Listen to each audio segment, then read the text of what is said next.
President-elect Donald Trump continues to be at odds with the U.S. intelligence community over Russia's alleged interference in the U.S. election. Mr. Trump tweeted last night the intelligence briefing on so-called Russian hacking was delayed until Friday. Perhaps more time needed to build a case. Very strange. He went on to quote WikiLeaks founder Julian Assange, writing, "The Russians did not give him the info." Assange told Fox News yesterday he was certain Russia wasn't behind the attack. Meanwhile, sources tell CBS News the intelligence briefing was always scheduled for Friday and it wasn't put off. Earlier, Trump's spokesman confirmed that the president-elect will meet with the director of national intelligence, the FBI, and CIA chiefs on Friday. Joining us now by phone is Frank Chalufo, CBS News security contributor and director of the Cyber and Homeland Security Center at George Washington University. What a mouthful. Yeah. Thank you for joining us. It is a mouthful. Thank you, Rena. Thank you, Brian. Greetings from cold, snowy, and dark Estonia. Wow. Yes. I wasn't expecting that. Yes, you are in the Baltics. I do want to ask you, though, what do you make of Trump trusting Julian Assange over the intelligence community? How do you read that?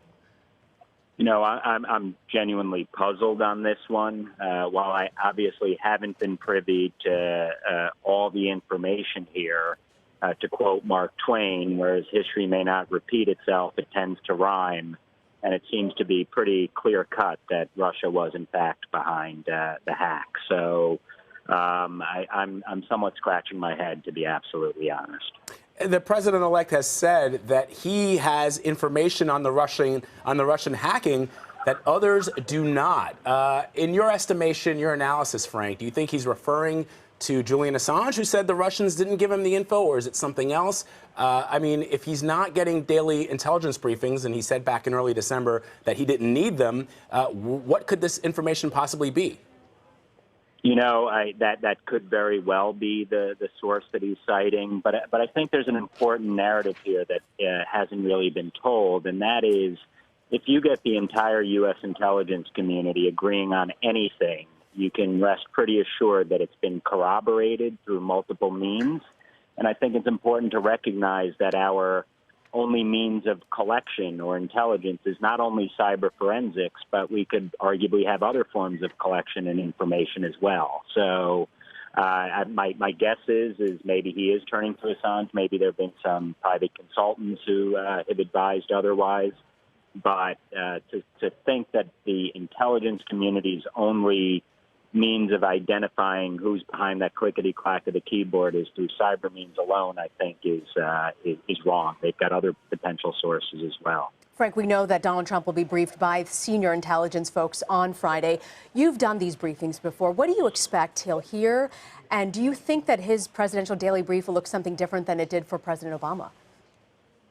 You know, I think the briefs, by and large, are going to be the same.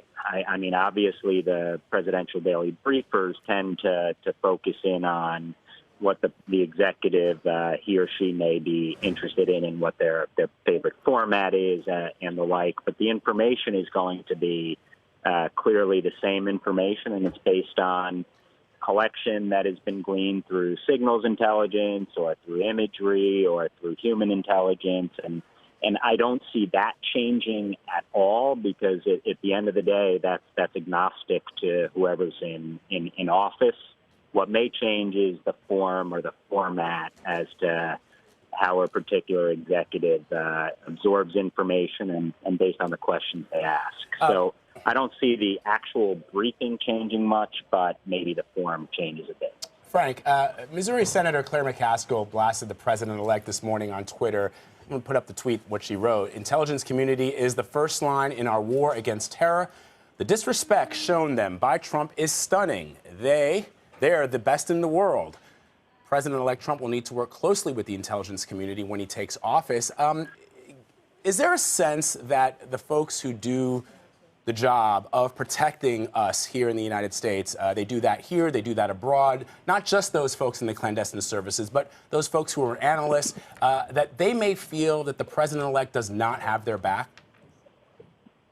You know, that is a good question, and clearly that's something I think a lot of people are asking themselves. It still is early to tell. I mean, at the end of the day, even the intelligence community is not 100% right. At the end, they're estimators, not clairvoyants, but they are the best in the business. They are the best in the world. And ultimately that community needs to be shielded. They need to be able to make guesstimates and not always be 100% right. That's why I think when you have the entire community coming down in a similar finding, it's pretty clear cut that they feel like they've got more than enough evidence through corroborated means, through multiple sources to come to that conclusion.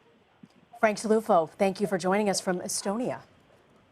Thank you, guys. Home to the first country attacked by none other than Russia through cyber means. Absolutely. Thank you, Frank.